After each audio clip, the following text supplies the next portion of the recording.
All right, boys and girls, welcome back to another episode of In the Jar, 28 here this week. We're going to talk about NFL training camp. We're going to talk about the 5 quarterbacks that are under the most pressure going into this football season. Some thoughts about NCAA 25 as we get into the second week, I believe, of the video game being out. A couple of philosophy deals at the end of the program, and Jim Harbaugh with a really weird but cool quote going into this week. All that on this episode. Hit the subscribe button. It helps the show tremendously. Leave us a comment. Let us know what you think. Maybe some ideas for the show going into this football season as it's right around the corner. We're fired up to share another episode with y'all this week. In the Jar, episode 28. Here we go. Let's get into it. Light it up, take it back. Oh no, I don't know, baby. I don't know the words, but I like that rock and roll. Drank a little drink, smoke a little smoke. Damn, boy. I was listening to that old Eric Church on the way back here, baby. And I don't know if Eric Church has dropped anything recently. I don't think he has. I feel like I would have heard about it, but I could be wrong. A little Limp Biscuit when I woke up this morning. Break stuff. Can't go wrong with a little rage track to start your day. Hone that anger a little bit. You know what I'm saying? Turn it into something productive. Woke up, spun a record after I got in the cold plunge. Got some administrative work done. You know, we running our own business out here. So we got to damn wake up, send emails, talk to the damn registration office. You know what I'm saying? I've been going to some damn networking events, and in the past I might have rather committed, but it's been going well, man. Showing up, you know, anything like that where it's not certain and you're pulling into the parking lot, you don't really know who's going to be there, how they going to treat you, and you just go in and kind of let it rip, do the deal, talk to folks, and you kind of get in the zone and all that kind of fear and uncertainty goes away. But, you know, a lot of folks, you go into something like that. I went into one Tuesday morning, and they're all different too.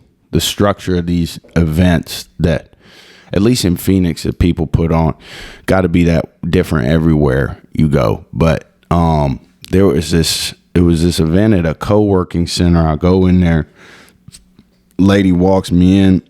Of course, I'm a little late, 5 minutes, 10 minutes. I had to go to the bathroom, and there's a microphone just like this one on a mic stand. I thought it was stand-up comedy for a second. And there's 2 TVs on the wall. One of them is on the microphone, and the other one is people on Zoom.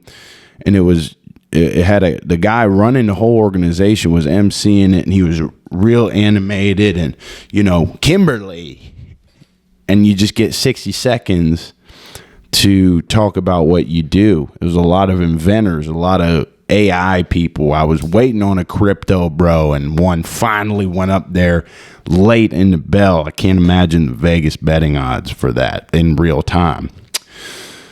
And I was kind of thinking, because it was all like members of the organization, and I just found that shit on a damn event app. Meetup is the app. I just found it on Meetup, and showed up. Filled out a little card. It said guest of. I had to write myself because I ain't know a soul there. And the more members that went up and talked, the more I was kind of thinking, this is a lot of inventors, people trying to get other people to invest in their business. Great opportunity nonetheless, but I was it was kind of getting into the waning minutes of the event, at least that part of it. And I was like, damn, I don't know if I'm going to speak. I didn't know if I wanted to. I wasn't prepared for that. It was a room of like 30 people.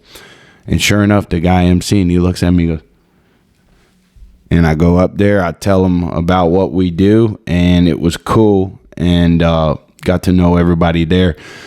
So long story short, that's what we've been doing. We've been sticking with the cold dials every day. And let me tell you, they are cold right now. People don't really love when you call them at work, but hell, brother, that's the best way to get them. It's the best way to get somebody is calling their work number. So we've been doing a lot of that. A little less training lately, less than I'd like, but it's for the sake of growing this thing. And we obviously here on In the Jar, episode 28, got some, NFL training camp started up. So we'll talk about a little bit of what's going on there. I think all the teams have reported at this point. In fact, I can confidently say that all the teams have reported, and it's heartwarming to see that football is right around the corner. Football is right around the corner. Obviously playing NCAA every day.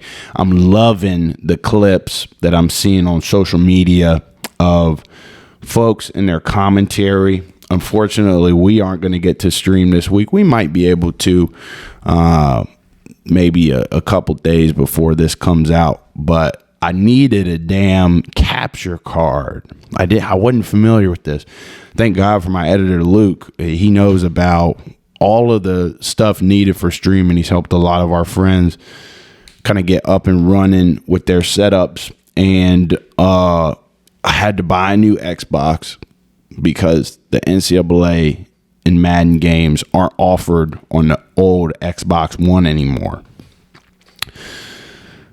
So I went really until a couple of days before the release date where Luke texted me and was like, hey, you got the Xbox Series S? And I was like, I'm an idiot when it comes to this stuff. I was like, yeah, I think I got it.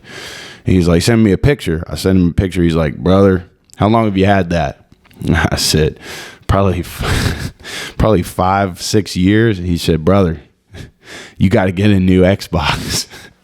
And I was like, are you shitting me? I got to get a new damn Xbox? He was like, yeah. And so luckily, I went on Facebook Marketplace. I found one for about 200 bones, a Series S. And I don't really know the difference between a Series S and a Series X. Those are the two next-gen Xboxes.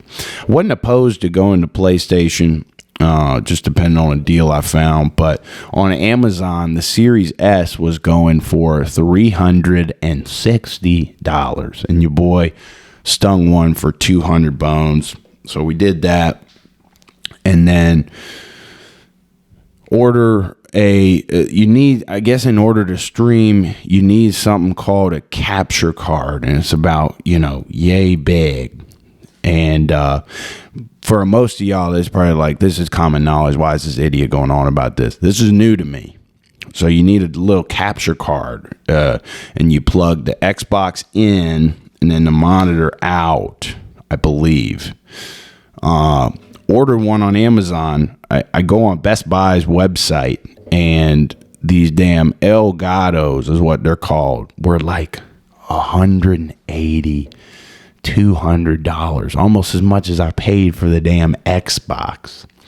So I was like, no, I ain't gonna do that.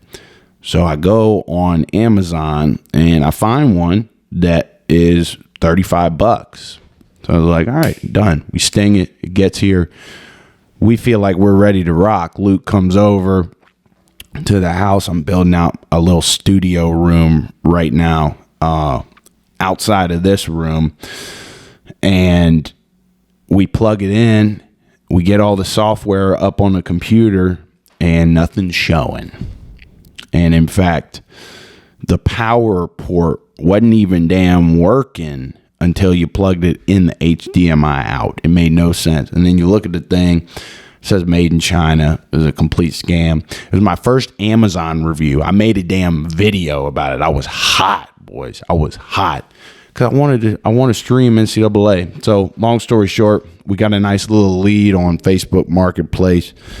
Get us a Elgato maybe tonight, the day we shoot this. Y'all won't see this for 2 days, but we could stream Friday. It could be yesterday by the time y'all see this, but I mean, hell, man, the commentary videos for NCAA, I see all these people like just doing crazy stuff. They got to be on freshman difficulty because they're like running backwards and like flipping the field like crazy. I can't do any of that. Play on Heisman difficulty. But weird flex, but okay. But the spin moves are fun. The agility is fun. I've been hearing a lot about this Judkins running back kid from Ohio State and how like literally you can just get out with this running back and spin around everybody.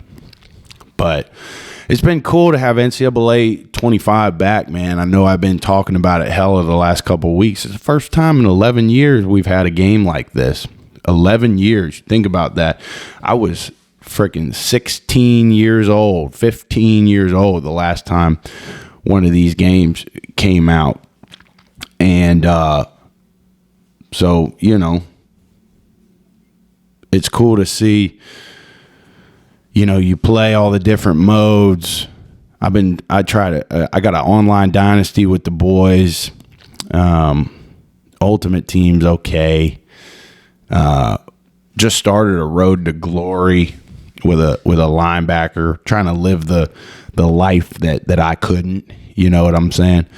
And it's cool because you get to see the real life players. It's hard. I didn't realize how hard it was to keep up with the names of the players and the schedule in college football without the video games. But now it's like, I feel like I know a decent amount of, especially in the SEC, the guys on each squad, who's good, who to look out for this college football season.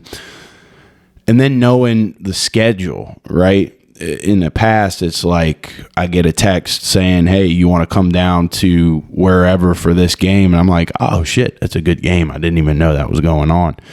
And now I feel like with this NCAA game, I got a good grasp on Kentucky's schedule. I got a good grasp on LSU's schedule, Ole Miss's schedule. I think Kentucky's slated to go and play Ole Miss at Vaught Hemingway, and that should be a fun one. So it's cool, man. I'm excited for Madden to come out. And apparently there's a bunch of new features in that game. Seems like EA has finally started to hear out the criticism, and they're starting to up their game, especially with how much media rights are switching hands, how much the college football landscape is changing, and with that, I think with how much the college football landscape is changing, the NFL landscape is bound to evolve too.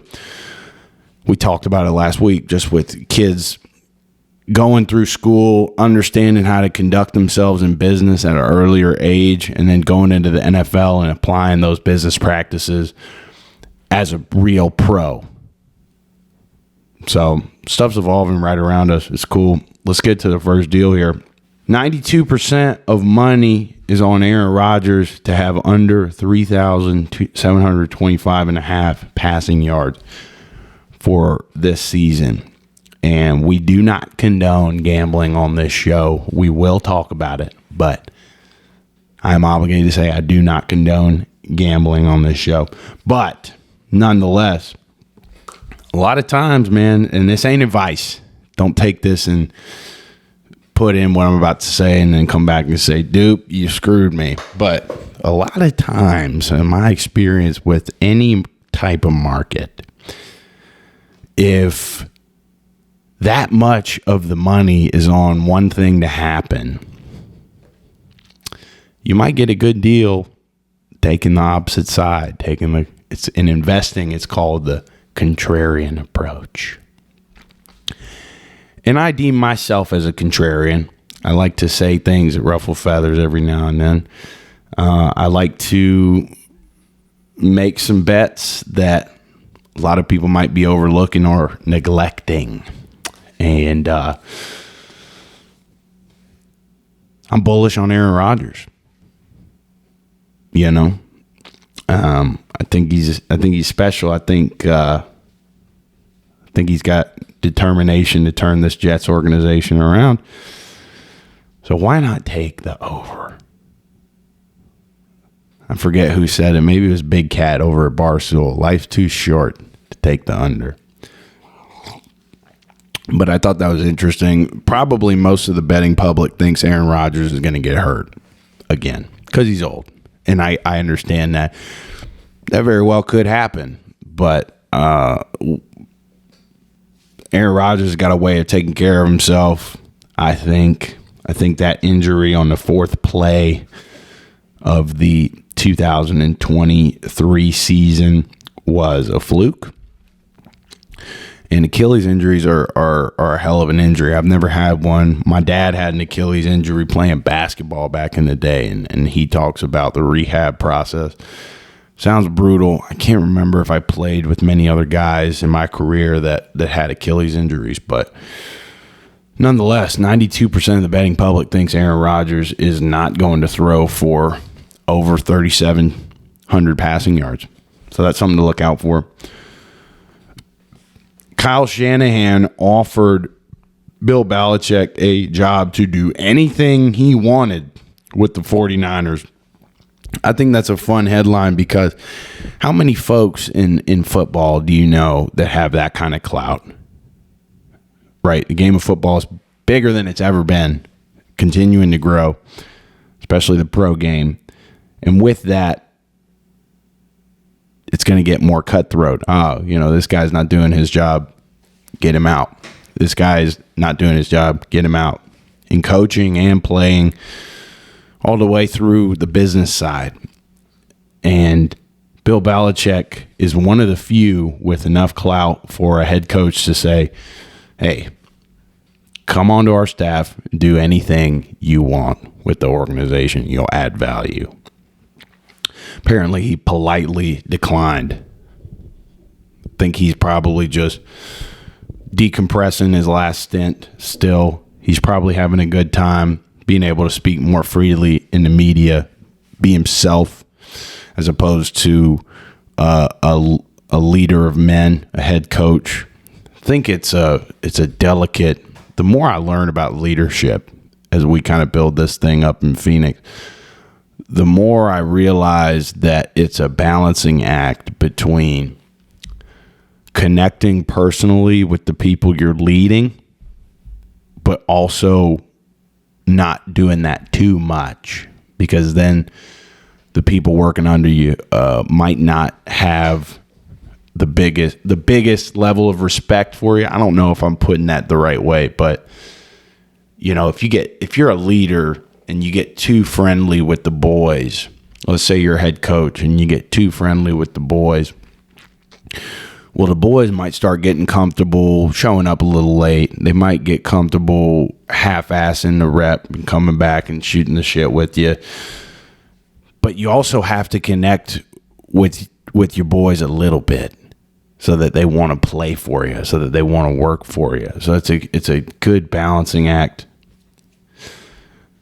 Quality of highly successful people is the ability to say no, even if an opportunity sounds good. So it sounds like that's what Bill Belichick did with this particular opportunity.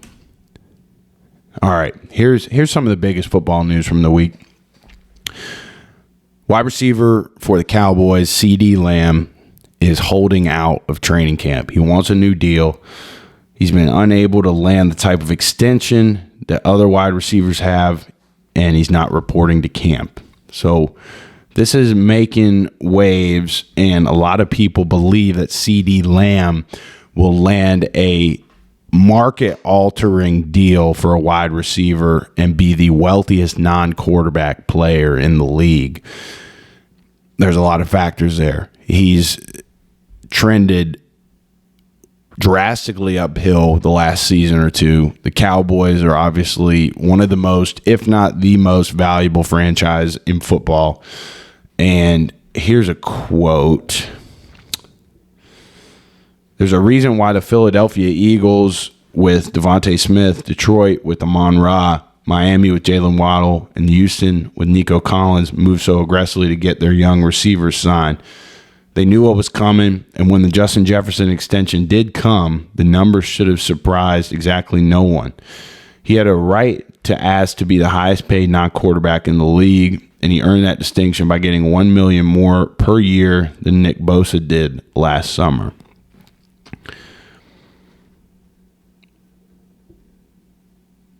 I don't know. Seems like that's going to happen. CeeDee is not going to come to camp until he's the highest paid non-quarterback in the league. Is he deserving? I think so. Is he as good as are Jamar Chase and Justin Jefferson just as good as CeeDee Lamb? I think so. Jamar is yet to get a big extension, but Bengals owner Mike Brown has come out and said that he will do whatever it takes to re-sign Jamar. Cincinnati is historically a small market. I'm sure a Super Bowl would help us. But in baseball, too, Cincinnati sports have historically had a hard time keeping elite talent in-house because they are small market teams and therefore don't have as much working capital as organizations like the Cowboys. So maybe a point of reckoning in Cincinnati after this season. We've already paid Joe Burrow. T. Higgins' franchise tag. That is coming up to pay T. Higgins. And then obviously Jamar Chase, one of the most valuable playmakers in the league, coming from a biased perspective, obviously. So that's something to look out for. What else do we got in NFL news? Titans sign a former Broncos first rounder who hadn't taken an NFL snap in 6 years. Tennessee has been really aggressive this offseason, adding different pieces on defense and offense. Who's the fella in question?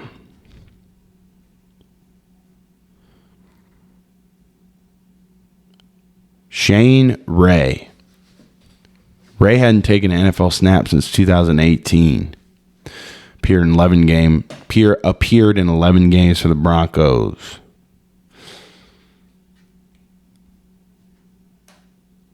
Played in the CFL. I wonder what was the rationale here. Shane Ray came out of Mizzou.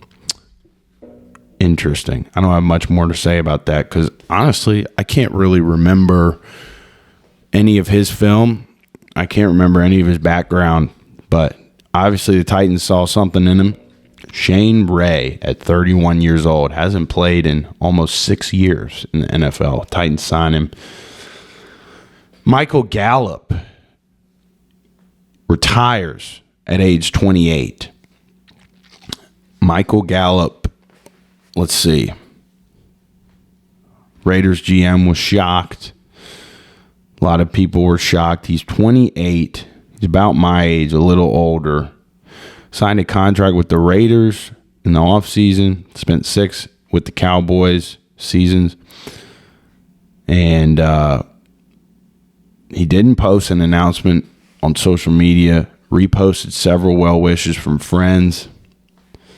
He said that his heart was no longer in it. Dallas selected him in the 3rd round in the 18 NFL draft out of Colorado State. Played some good ball. I mean, this guy was a key piece in the Cowboys offense.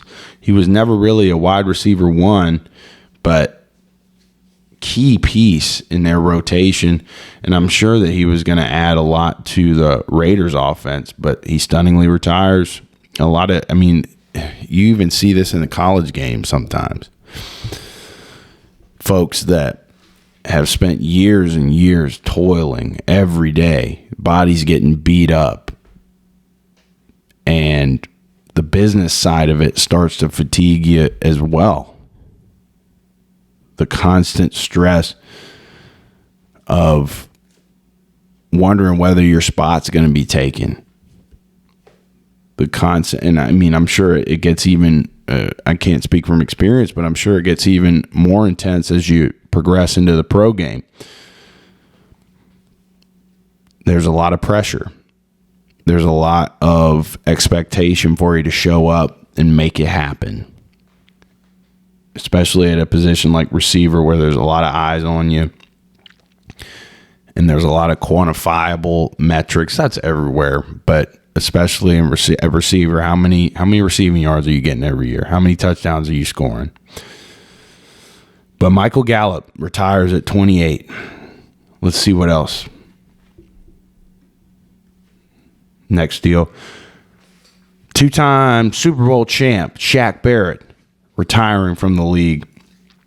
And again, as camp commences, one of the hardest, if not the hardest, most grueling time of the year for a football player. Guys are coming to decisions. They're making life decisions. And I respect anybody who can find it within themselves to say, this isn't me anymore. I got to move on. I got to turn the next page. And it's hard. Every football player has this moment. I had mine, where your identity has been wrapped up in the game for so long.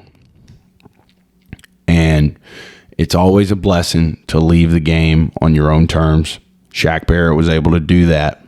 And I don't want to use the phrase identity crisis, but everybody faces that when they leave the game, and they've spent so much time, they've spent every day for years and years, sometimes a lifetime, toiling and working and trying to be the best player they can be. It's hard, but hell of a career from Shaq Barrett, one of the great edge players of the last decade. And wish him well in whatever he's doing. Next deal. So I thought this was interesting. NFL on CBS posted the 5 quarterbacks under the most pressure in 2024. So we'll dive into this. The 5th one on the list, and I don't really understand this. There's some I don't fully agree with. This is one of them. Will Levis is the number 5 quarterback under the most pressure, according to NFL and CBS. I thought he played great last year. I thought he was slinging it around. He uses his physical tools really well. Part of this placement here might be according to the fact that the Titans have added so many pieces this offseason, and expectations for them to play good football are really high. I think Levis is going to play great this year. He seems like he's got the mental tools to strive and thrive in this game. And he's obviously got the physical tools. We all knew that the second he came out for the draft, watching some of his film from the University of Kentucky. But he's number 5 on the list. Again, one I understand, but I don't know if I agree with. Aaron Rodgers is at number 4. And we addressed this earlier, but it's all about Aaron Rodgers' capacity to stay healthy. We know if he's healthy, he's going to do what he's supposed to do and then some. It's just a matter of if he stays healthy, doesn't get hurt again, and whether the Jets' front five can protect well enough to minimize the amount of hits that Aaron Rodgers takes. I don't know if quarterbacks get enough praise for being as physically durable as a lot of these guys are. You watch the quarterback documentary on Netflix. Everybody's watched it at this point. It's a year old, but you watch it and you saw the punishment that Kirk Cousins took throughout the course of the season last year, and he freaking stayed in it, man, for the most part. I remember there was a game later in the season, maybe December of last season, where the Bengals played the Vikings, and I think Nick Mullins was at quarterback for the Vikings at that juncture. So I can't say that Kirk Cousins played every game last season, but golly, you see on film how many hits he takes. And they're not just like bang, it's like boom. He gets freaking clapped. So with Aaron Rodgers, it's going to be a question of can he stay healthy. I think that's where the pressure's coming from. And then again, Jets are an organization that have added a lot of pieces and have high expectations. New York football fans they were excited going into last season. Didn't turn out the way they wanted. And it's a team game. I don't care who the player is. You can't always pin the success of an organization on one player, but with a quarterback, it's a hell of a lot easier to do that. And it's also a hell of a lot easier for a player like Aaron Rodgers to go down and the morale of the locker room to go down with him. And I think that's what happened in New York last year. Nonetheless, according to Jordan Dahani of NFL on CBS, Aaron Rodgers is the fourth quarterback under the most pressure coming into this season. Number 3, this is one I wholeheartedly agree with. I would maybe argue that he should be higher on this list, is Deshaun Watson. I would argue Deshaun Watson is the highest paid non-contributor in the whole league. And when I say non-contributor, obviously the guy's had health issues. We've seen the level of Deshaun Watson's play when he was in Houston. I remember in 2019, my Indianapolis Colts at the time had to play him twice. And I remember we beat Houston in Indianapolis at Lucas Oil Stadium, and what a huge win it was, because they were a great team in 2019. I believe they made the playoffs. Deshaun stayed healthy. His head was in it, right? He wasn't going to any damn massage parlors. Maybe he was at the time, but I would think that he's smart enough to stay out of those damn massage parlors at this point, keep his head in the game, and we've seen the level of play he's been able to achieve. It's just a matter of, is age a factor? What are we doing to take care of ourselves in the off season, and most importantly during the season? And how healthy can we keep Nick Chubb so that we can keep the defense mentally involved in the running game, so that they give Deshaun the capacity to get out and make plays in the passing game the way we saw him do back in Houston. So I think he should be higher on this list. Because if Deshaun Watson doesn't get it done this season, if he doesn't keep the Browns in contention this season, we might be, based on what he's getting paid, approaching bust territory. Next one, Tua. Tua is according to CBS, Tua is the number 2 quarterback under the most pressure. And again, you're seeing a common trend with these quarterbacks in this list so far. They're all quarterbacks with teams that should be contenders, but it's uncertain whether they will be. Miami has notoriously struggled to get it done in the postseason. It's been 24 years since they've gotten a postseason win. I think that's one of the longest running totals in the league for the amount of years that's passed since they won a playoff game. They obviously had a rough go at it playing that first round in Kansas City when it was in the negatives, and you're spending your whole year living in sunny Miami, Florida.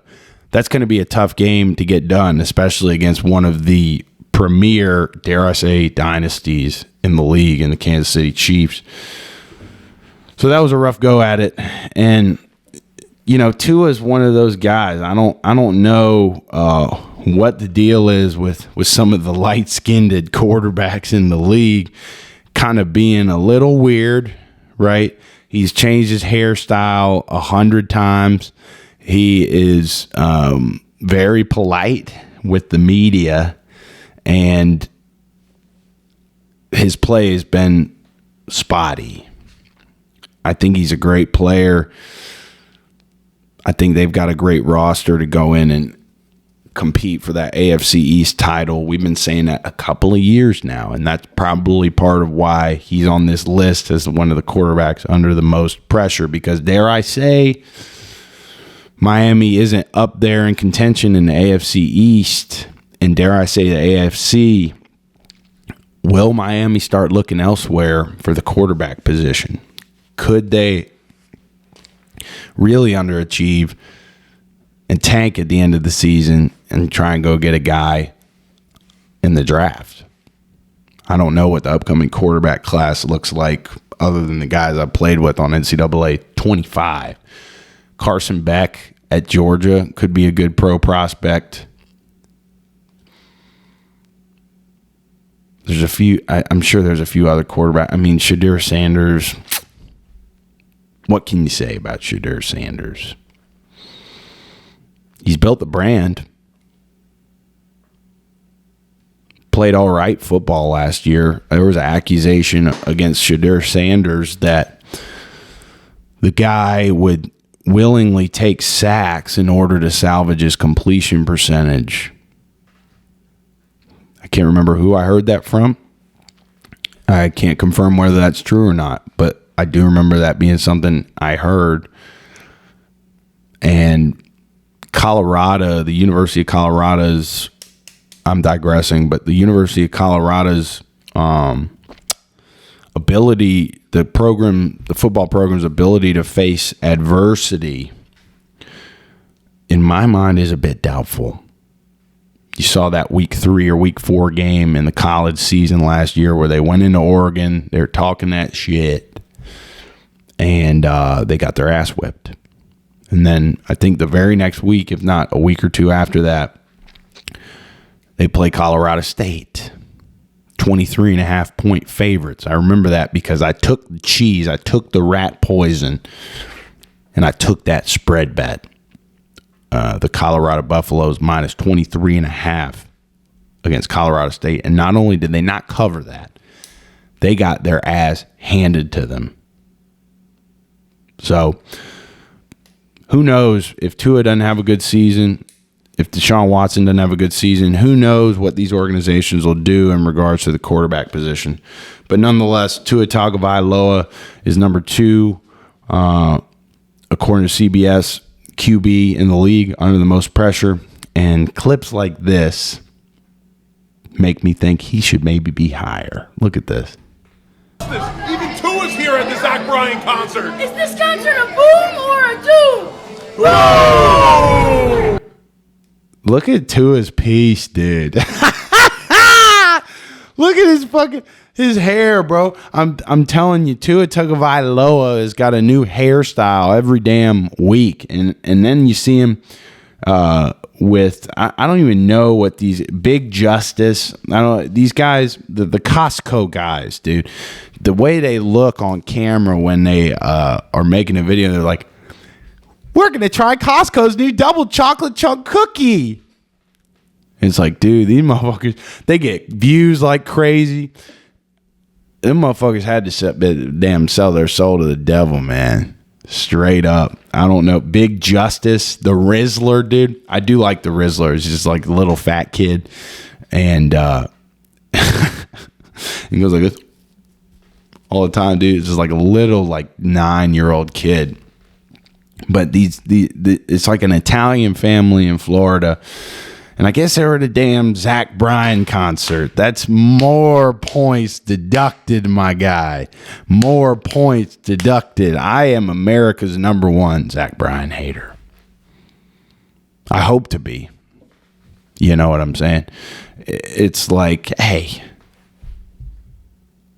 if you're going to be a country singer, make country music. Isn't that a crazy idea? Live the life.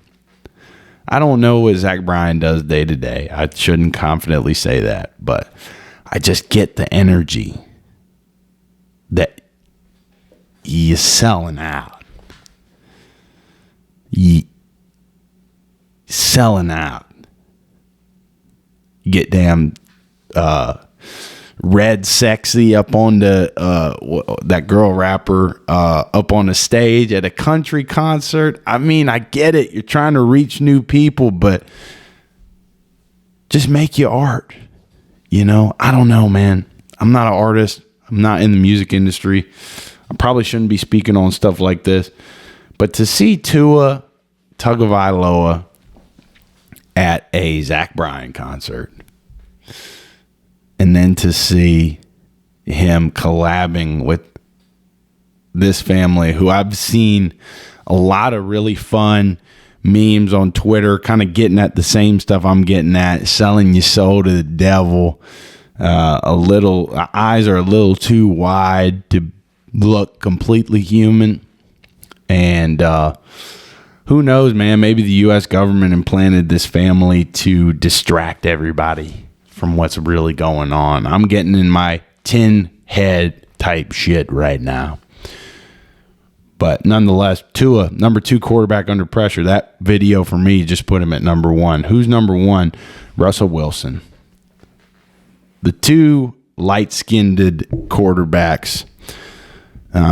Hopefully I'm not omitting anyone that would take offense. Not like they would be watching this program probably. But I digress. Russell Wilson's number 1. That's due to the fact that he's in the same quarterback room with someone who I think is a bona fide dog in Justin Fields. Bona fide dog. Bears fans were sad to see him go. Every Bears fan I talked to said, I hope we don't let Justin Fields go. He's the truth. And I don't know, man. We'll see. Russell Wilson's a Super Bowl champ. We'll see about his mental fortitude as he starts his career with the Pittsburgh Steelers, especially with a certified dog in Justin Fields in that same quarterback room wanting to take his spot. And I think you'll be seeing Pittsburgh Steelers fans wanting Russell Wilson's head on a stake if they're not doing what they're supposed to do after week 3 or 4. I'd be remiss to say that the Steelers won't have packages primarily for Justin Fields and rotate that quarterback position however they see fit. We could see Justin Fields running kicks back. I remember watching a Madden promo months ago, a really early Madden promo where Justin Fields was the kick returner for the Steelers. You could have a lot of different creative offensive schemes around Justin Fields and throw him in there when the other side may not be expecting it, may not have game planned for it. Week 1, you're a defensive coordinator. I don't know who the Steelers play week 1, but the defensive coordinator for that opponent is going to have to seriously consider and game plan for the idea of Justin Fields coming in. I remember it was my freshman year at Samford University, and it was the 2nd or 3rd week of the season. It was early. It was September. And I got the privilege of traveling with the team to go play the University of Louisville early in the season. That's how it works with these FCS schools like my alma mater. We play one big school a year. They pay you a lot of money to come in and kind of get your ass kicked. And we played Louisville. And I remember being in the hotel for those position meetings leading up to the game. And when we were playing Louisville had 2 quarterbacks at the time. One of them was a pocket passer. who is from my hometown that had a good career at the University of Louisville. And then the other was a receiver turned quarterback that was more of a wildcat running quarterback type guy. And so we game planned for those two guys, right? They said in these situations, they're going to bring 14 in as a pocket passer. In these situations, they're going to bring 7 in and kind of, hit the ground a little harder. And we game plan hard for that. And then we get to the game, and neither of those quarterbacks ran out there. It was a guy named Lamar Jackson, who was number 8, that none of us knew who he was at the time. He was my age. We were freshmen. No one had seen him. We didn't game plan for him. And you guys know where this is going. Lamar ripped us. He ripped us. And he probably would have ripped us anyway, even if we had game planned for him. But we hadn't, because it was early in the year. They had this secret weapon that nobody had really seen on film yet. And lo and behold, it doesn't happen often, but they had a damn freshman, future Heisman winner, future NFL MVP ready at their disposal. And so that's a really severe form of what I'm trying to convey here. But, week 1 in Pittsburgh, you got 2 capable guys in the quarterback room. And so it's going to be really tough for whoever's playing Pittsburgh week 1, the defensive coordinator, to game plan for the possibility of a lot of things happening, a lot of packages on offense coming out there. So what's the next deal? Old Jim Harbaugh is a character, and it's great to have him back in the NFL. He said this at the start of Chargers training camp. Feels like New Year's Day, feels like being born, feels like coming out of the womb, it's like you're in there and it's comfortable and it's safe, and now you're out, you're born, the lights are on, it's bright, got chaos, people looking at you, people talking at you. It just feels good to have it happen. Jim Harbaugh is so weird, man. But he's a likable weird. You know what I'm saying? Like I could see some of the black folks in the locker room kind of listening to this guy talk and be like, what the hell is this man talking about? All the folks, not just, man. It's funny. It's funny when you put a weird white guy around some black football players, because they're kind of like, hell no, what the hell is this man talking about? But the guy's expertise is second to none in the football world. He's proved himself. He's grinded. He's been in all the biggest stages. And so a guy like Jim Harbaugh, you can just kind of be weird, and everybody's kind of got to be like, yeah, okay, I get it. And he probably has a really unique, gifted way of communicating things like that. Like maybe I'm weird. I totally understood what he meant by that. Coming out of the womb, you're in there, you're safe. It was like, I understand, because camp's hard, man. Camp sucks. I can say that from experience. Camp is ass. And a lot of the time, even back when I was in college, in camp, it was really physically grueling. I feel like industry professionals, medical people, all the science and analytics that have gotten integrated into the game, even since I was playing, it sounds like, and Aaron Rodgers confirmed this talking about camp the other day on someone's podcast. I think it was Pardon My Take. I think that was a podcast Aaron Rodgers went on. And he was just talking about how it's really more mentally grueling these days. You're sitting in meetings all day because they have you for the whole college. I can't imagine what the pro game is like, because it's your job and literally you have nowhere else to be. But it's just meetings on meetings on meetings on meetings on meetings. And you're sitting there, you're trying to stay mentally engaged. You're tired. because you're probably short on sleep because you got to be at the facility at 4 or 5 a.m. every day, especially if you're injured or getting treatment, rehabbing something. It's a mental grind, and it's really tough. And but it's necessary to bring the team together. It's necessary to figure out who's a dog, who can experience a long grind, tough adversity. And I think Jim Harbaugh put it beautifully, but it was weird, man. It was really, really weird. Next deal. Found this on Twitter. Bryson DeChambeau, one of the best golfers in the world, really turned his image around. He used to wear that stupid hat. People didn't like him, especially the beef. Brooks Koepka. I feel like everybody kind of took Brooks' side when they were beefing. And now DeChambeau has really turned his brand around. I'm probably the 800,000th white guy to comment on this, but he did a round with Trump, and the video is fire. I watched it last night. And you see it on here, man. Look at how Trump parked his damn golf cart. I've seen videos of him years ago driving the cart on the green, and everybody's like, it's his course. It's his course. There were some golf folks on social media that were genuinely mad about this. And they were like, it doesn't matter if he owns the course. You got to have etiquette and all this stuff. I think it's ham. I fuck with it heavy because he can. And it's like, what are you going to do about it? A lot of people have been saying that I drive on the tee box.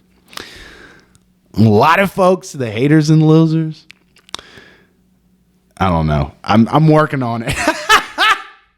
I'm working on it. A lot of people, you got to take the sharp inhale and teeth, in the hands. A lot of people say that south of the border, people aren't allowed to drive on tee boxes. I say, why not drive on a tee box? A lot of people can't play golf like me. Okay? Biden can't play golf. Can't even run for office. But yeah, I thought about talking about some political stuff today. Just not in regards to this show. It's just not where my heart is at. But a lot of people are asking for it. A lot of people don't want to see us win. And I'm here to tell you that the fake news and haters and losers and leftist media doesn't want In the Jar podcast to talk about politics. But, we might keep it out of it. We might talk about it a little bit, do a little whiling, pull up next to the tee box, talk some game, hit some golf balls. I ain't played golf for about a week, and I miss it. All these damn networking events, all these, we got meetings with people. We're growing this thing. We're doing what we do. And I'm talking about a lot of nonsense. I just realized I'm rambling because this is In the Jar. We're having damn fun on the show. But let's see if we got anything else. Maybe we'll wrap the week up with some good juice. 3 ideas. In many cases, what you hope to learn by reading books or listening to podcasts can only be learned by attempting what you fear. Some knowledge is only revealed through action. Universe has got a weird way, the world's got a weird way of rewarding you for doing stuff that is good for you, but isn't necessarily easy or comfortable. And as I come into my adulthood, I'm learning that more and more. It's like if I get the strong urge, the first networking event I did, it was about a week ago. I show up, I walk into this damn bank where the networking event was held, and I see the event. I thought it was going to be like a standing, like shoot the shit social thing. I walk into this bank already a minute or two late. They got the door shut. They're all sitting in a boardroom at a round table. And I'm sitting here thinking, shit, I'm going to get clowned if I walk in here. And I had to take a deuce. So I went and took my deuce, thought about just dipping. But as I was taking my deuce, I thought to myself, you don't want to do this. And that's exactly why you should. And so I did it. and it turned out great. But on the other side of that fear, on the other side of that uncertainty is probably exactly what you're looking for. You know what I'm saying? Second idea. Creativity is the focused combination of unlikely things. Your mind locks onto a certain element and then searches widely for something unexpected that fits with it. What can scuba diving teach you about agriculture? What can trees teach you about public speaking? There's always some connective tissue between disciplines. If you wish to be more creative, look for the connections between two previously unconnected things. And I'll tell you what helps me a lot come up with good ideas for the show or for business is getting out in the pine trees up north of Phoenix. I'm talking Pine, AZ. I'm talking Payson, AZ. Flagstaff is cool. Sedona, a bit oversaturated for my liking, but you get the point. You get out in nature, you feel the quiet, and it's like God starts to flow these damn ideas into you. Ideas you thought, how the hell did I think of that? I think that's what that quote is hitting on here. All right, third idea. We're doing pretty good on time. Probably get you guys out of here after this third idea. The bad workouts are the most important ones. It's easy to train when you feel good, but it's critical to show up when you don't feel like it, even if you do less than you hope. Going to the gym for 15 minutes might not improve your performance, but it reaffirms your identity. It's not always about what happens during the workout. It's about becoming the type of person who doesn't miss workouts. I think about that a lot, especially as I hopefully progress in my life. What's important to me? Who do I want to be? What values, what votes toward my identity do I want to cast every day? And I think it's grittiness for me. Being able to gnash your teeth and show up and get shit done. I think everybody probably says that. But I feel like the proof is in the action. And I feel like you get a different kind of confidence. An unspoken confidence. When you know that you're one of the few that show up and do what you need to do, regardless of who's watching, regardless of what other people say. And I think the secret sauce in that is figuring out what you want. Because then you can reverse engineer, what do I need to do each day to be who I want to be? And then there's a conundrum in that, because in order to be fully present and have access to supernatural thoughts and ideas, you've got to be acutely present. And the only way you can be acutely present is by being happy where you are and being happy with what you are and who you are in that very moment. That's some deep shit, boys. You know what I mean? All right, let's get you guys out of here. This is In the Jar, episode 28. Leave a comment. Give me some ideas of stuff to talk about as we turn the corner into this NFL and college football season. Hit that subscribe button. Really helps us out. I hate being one of those guys that constantly says that, but it's part of this game. It really helps the show when you click subscribe, and it really helps that you watch to this point. That's it, folks. In the Jar with your boy Dupe, episode 28. We'll see you next week.